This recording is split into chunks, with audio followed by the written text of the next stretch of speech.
Chapter 11, The Rock Star Life. I realized that people had an unreal image of me, that somehow I was a god on Mount Olympus. I decided that if I were going to make use of my role as a Supreme Court Justice, it would be to inspire people to realize that, first, I was just like them, and second, if I could do it, so could they. Since being tapped by President Obama to serve as the 29th Supreme Court Justice, the first Latina Supreme Court Justice, and the third female justice, Sonia's life has been in the spotlight. She came to the U.S. Supreme Court with more federal judicial experience than any justice in 100 years, and with more overall judicial experience than anyone in 70 years. She was a superstar. Her time spent as an assistant district attorney, court of appeals, and district court judge in New York gave her some of that experience. This was quite the accomplishment for someone who had been questioned as to how she could possibly have scored higher than her classmates in standardized tests, how she could possibly have gotten into Princeton in the first place, how an affirmative action baby took advantage of the opportunities that opened for her, but worked her butt off to graduate at the top of her class and become what many in American political arenas would call the most powerful Latina in the United States. She spoke her mind, seeking social justice for issues and people who needed defending, even when it was not always the popular choice. Once she became a justice, people began treating Sonia like she was a rock star or a god on Mount Olympus. It was the first time a Supreme Court justice had quite the following that Sonia had. A charmed life, it appeared to all who witnessed from the glass doors looking in. When news reporter Maria Hinojosa of Latino USA on NPR asked her how happy childhood influenced her success, Sonia looked at her and knew that she had to set the record straight. Her childhood had often been far from happy. The idea to write her story, My Beloved World, was born. She became a true people's justice for telling her life story of trials and tribulations and overcoming challenges, while also always moving toward her goal of being a judge. That was the reason I wanted to write the book, so people could see it wasn't easy, that I had to work hard, that if I could make it, a little girl with struggling parents, an alcoholic father, a bilingual background, poverty, and less than perfect surroundings, then they too could aspire to do something with their lives. A book deal with Knopf Doubleday earned Sonia a 7-figure advance, reportedly $1.2 million. Modeling her memoir after President Obama's Dreams from My Father, she had the assistance of poet Zara Hushman to get the story just so. Published simultaneously in English and Spanish, My Beloved World made the New York Times bestseller list. It won praise for its emotional pull. Its success grew and grew. The speaking engagements began, the crowds gathered, the paparazzi followed, and the spotlight cast its beam on Sonia's rise from a South Bronx housing project to the nation's highest court. Even though the book told of her hardships, it was also like a love letter to her life growing up in the Bronx. Like the latest rock star or reality TV celebrity, when Sonia makes appearances, thousands of people show up to hear what she has to say about law, her life, women's rights, human rights, education, diversity, and opportunity. People saw the glamour and glitz. They saw the likes on social media and her millions of followers on Twitter and Facebook. With My Beloved World, she revealed herself to be a hardworking girl and a woman with a goal. She didn't live a fairy tale life, and yet her dream came true. The ripple effect since the book release. In addition to being the best justice she can be, Sonia has 3 goals: to be a good role model, let people know they can aspire to be what they want to be, and teach kids about the law and the Supreme Court. The court is a mystery to a lot of people, she said. I would like there to be no child in America who grows up not knowing what the Supreme Court is. She herself did not know its purpose until she was a student at Princeton, and read about how the Supreme Court had ruled that the use of racial quotas was unconstitutional. In My Beloved World, Sotomayor emphasized the fact that there are no perfect people, that even heroes come with blemishes. She opened up about the fear and shame she experienced throughout her childhood and into adulthood. In particular, she referenced the time when some relatives mentioned that her parents' apartment was filthy, with the result that Sonia began paying near obsessive attention to their home's cleanliness. Staying connected to the community was a promise she made to President Obama and to herself. She wants to show the human side of the justices, but it's not always easy.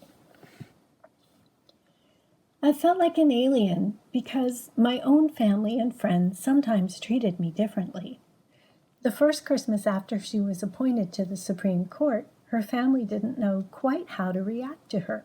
Nobody said a word, and were all looking at her until she looked at them and said, "What in the world is wrong with all of you? I'm still Sonia."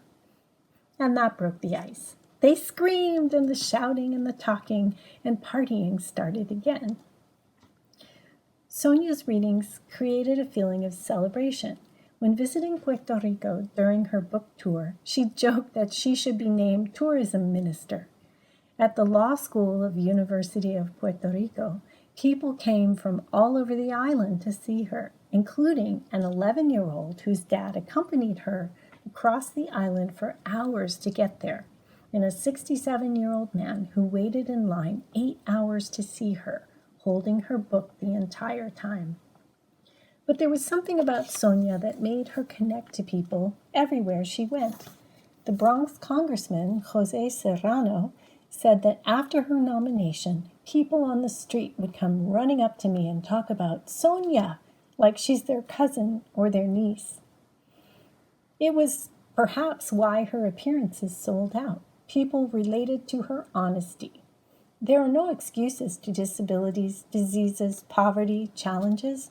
If you want to be something, do something purposeful in your life. Change your circumstances. It can be done, she said.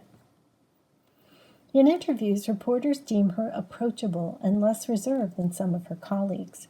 At one appearance to promote her book, she salsa danced with the Univision anchor Jorge Ramos in her chambers.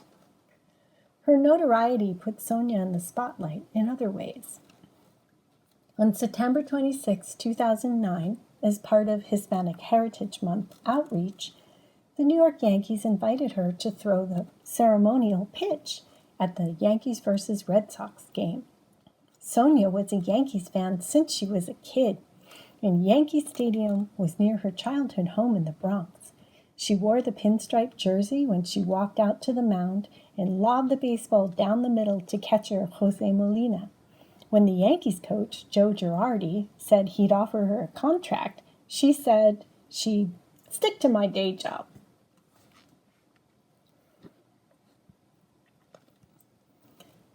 Remembering her days in the DA's office, Sonia often encouraged attorneys who worked hard but who still occasionally failed to get the recognition she felt they deserved, like the Bronx Defenders. Using a holistic approach for its clients, the organization offered not only legal services with the goal of keeping families together, but also help with custody, food stamps, and housing issues, and promoted social justice in low-income communities. Sonia attended their events as a show of support. The Wise Latina movement launched the day Sonia took the oath to serve as the Supreme Court Justice, and history was made. Women began wearing t-shirts that read, "I am a wise Latina," or "Another wise Latina woman," in reference to Sonia's famous line. The phrase came from a longer quote Sonia had spoken in a 2001 Judge Mario G. Olmos Law and Culture Diversity lecture at the University of California, Berkeley. "I would hope that a wise Latina woman, with the richness of her experiences, would more often than not reach a better conclusion than a white male who hasn't lived that life." Although it drew controversy during her nomination process, she defended and explained the statement. Latinas saw this as a positive statement and wanted to identify with it, seeing themselves as wise Latinas. It was the opportunity to break stereotypes, to show that women are the fastest growing population with economic power in the United States, who can educate, who can start businesses, who can help decide the law, who can become president. Letitia Van der Poot, a Democratic state senator from San Antonio, Texas, said, "The Honorable Sonia Sotomayor has broken the glass ceiling for all Latinas." Race against the clock. When Sonia celebrated her 50th birthday, she told her friends how she had never expected to live so long. Her diabetes fueled her to make the most of every day. She squeezed all she could out of the days she did have. A student who enrolled in every extracurricular activity that she could and worked and studied with relentless energy became an adult who kept up that pace in her career, motivated by the feeling that she didn't have very long to live.